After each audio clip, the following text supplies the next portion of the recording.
Some people, they say Al-Masjid Al-Aqsa is only the front part, which is Al-Qibali, while others say Qubbatu Sakhra, the dome of the rock, is only Al-Masjid Al-Aqsa. The correct position is that the entire complex is Al-Masjid Al-Aqsa. Sayyidina Umar radiallahu anhu only designated the front part for Salah, and this is why the front masjid, Al-Qibali, was constructed at that point, because the complex is too huge for a masjid to encompass the entire complex. But throughout Islamic history, over 200 ma'alim is hallmarks, were placed by Islamic rulers like Salahuddin al-Ayyubi, rahimahullah ta'ala, and the Ottoman caliphs. They placed over 200 hallmarks of historical importance.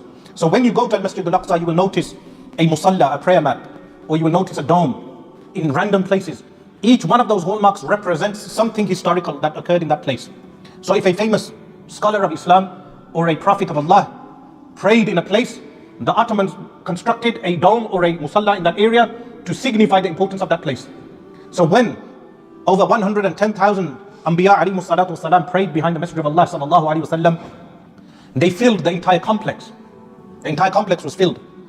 And the Messenger of Allah sallallahu alayhi wasallam led them in prayer at the front masjid, which is known as Al-Qibali, in the front musalla. This is why Sayyidina Umar radiallahu ta'ala anhu designated the masjid in that front part. This is why Al-Qibali was constructed there. So the preservation of Al-Masjid Al-Aqsa is not just the front building, Al-Qibali.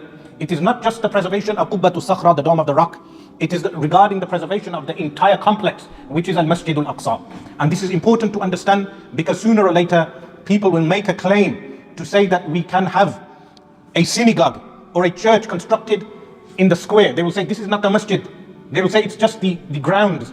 Why can we not have cohesion of the faith by having a church or a synagogue constructed there? The response is very simple, that even that open ground is Al-Masjid Al-Aqsa. And As-Sultan Salahuddin Al-Ayyubi, rahimahullah ta'ala, termed the entire complex as Al-Haram Al-Sharif, the sanctified area. When we refer to it as Al-Haram, this does not mean it's like Makkah and Al-Madinah. What this means is that the area is sanctified. Makkah al-Mukarramah and Al-Madinah al-Munawwarah referred to as Al-Haram because you cannot uproot a tree, you cannot kill the creatures of Makkah or Al-Madinah, you cannot go for hunting to kill animals, you cannot uproot the plants or the trees. But Al-Masjid Al-Aqsa is referred to as Al-Haram because it's a sanctified region, Al-Haram Al-Sharif. So in that regard, you can refer to Al-Masjid Al-Aqsa as Al-Haram Al-Sharif. So any future claims that people may make that we can construct a synagogue or a church, these claims fall flat on their face.